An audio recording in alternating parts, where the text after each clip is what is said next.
Hey everybody, it's Gail, and today I have this turban to show you.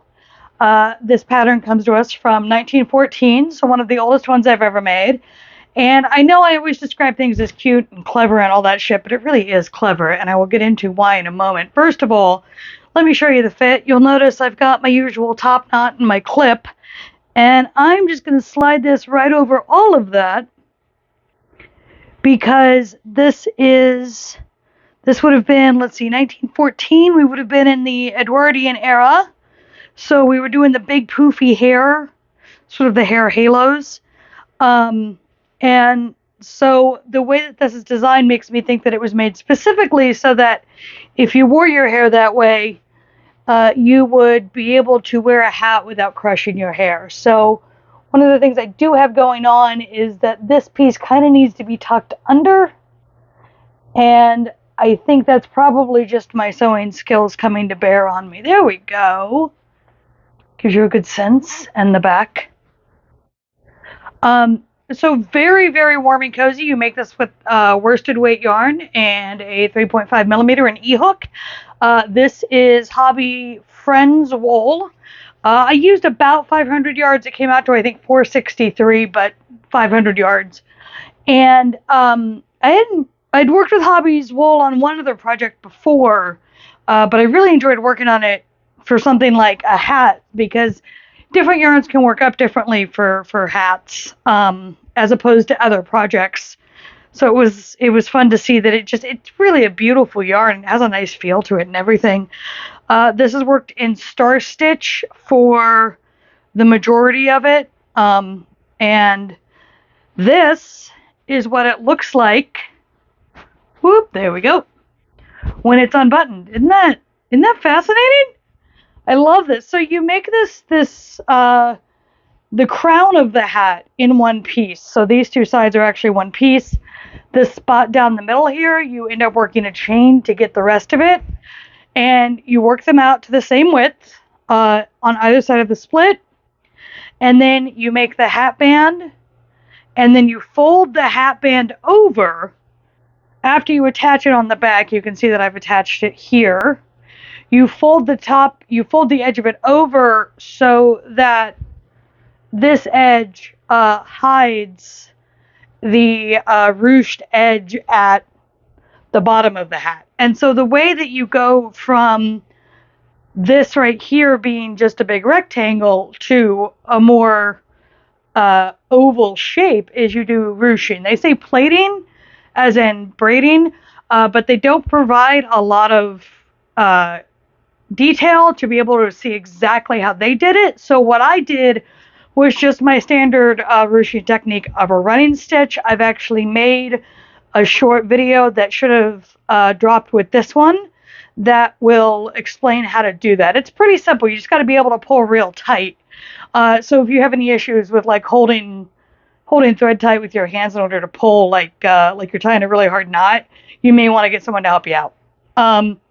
The other details on here, so I feel like I should make this again, but make it a top. Like it's so close, right? So these circles that fit over the buttons, these are just hair elastics that I took. I doubled them over. I did single crochet around them. I sewed them into place as directed in the pattern. And then these 5 buttons, one of which is already, both of them are kind of iffy on the sewing. I'm not great at sewing buttons. I never have been. These 5 buttons were just some mismatched buttons that were all the same size. I believe these are 1-inch buttons, but it doesn't tell you what size button to use. So you just got to go with whatever you like. And I covered them so they would all match, and then I attached them, and like they're holding, so I ain't mad about it. But I think I may go in there and reinforce just a little, since the buttons you don't use do become decoration. And then to close it up, let me show you the back here where the split is. You're going to come over the back, and you're going to attach it to whatever button gives you the best fit.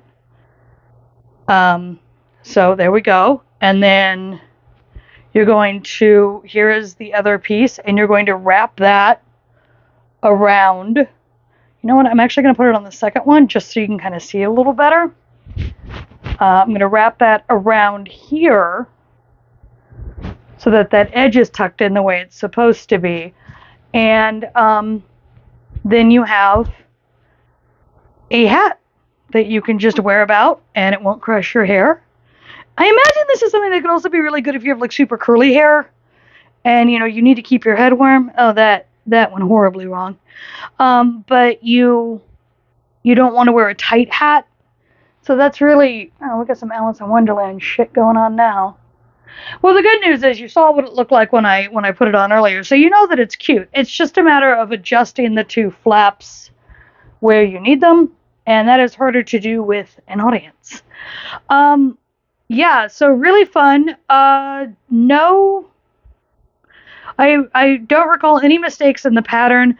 I will note that the way that you work star stitch is you're working through the front of and the back of different stitches, and then pulling up loops. And they just use the letter L instead of spelling out loops. So be on the lookout for that. It confused me for a second when I was like, one what? And then I was like, oh, that's a lowercase L. That's embarrassing.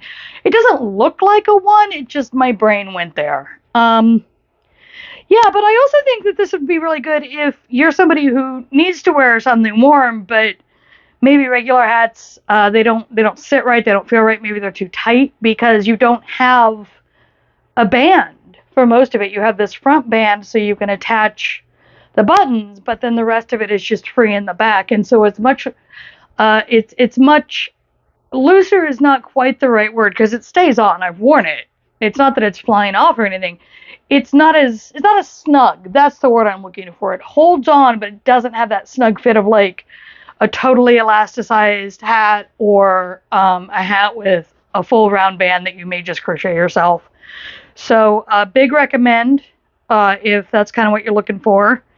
And yeah, I think that is the end of the story on this one for now. As always, if there is a copy of the pattern available, I will link it in the basement. If it is no longer available and you want it, you can reach out to me. I'm happy to email it to you. It really is just a clever little piece, and understanding that it was likely designed because the style of the time was big poofy hair is sort of awesome. Like I need this now for my big poofy hair. So this is great. Yeah, I think that's it. So, as always, if you enjoy what I do here, please like, subscribe, share, tell your friends, leave a comment, all that fun stuff. And I update about every 10 days, so I will see you in 10 days.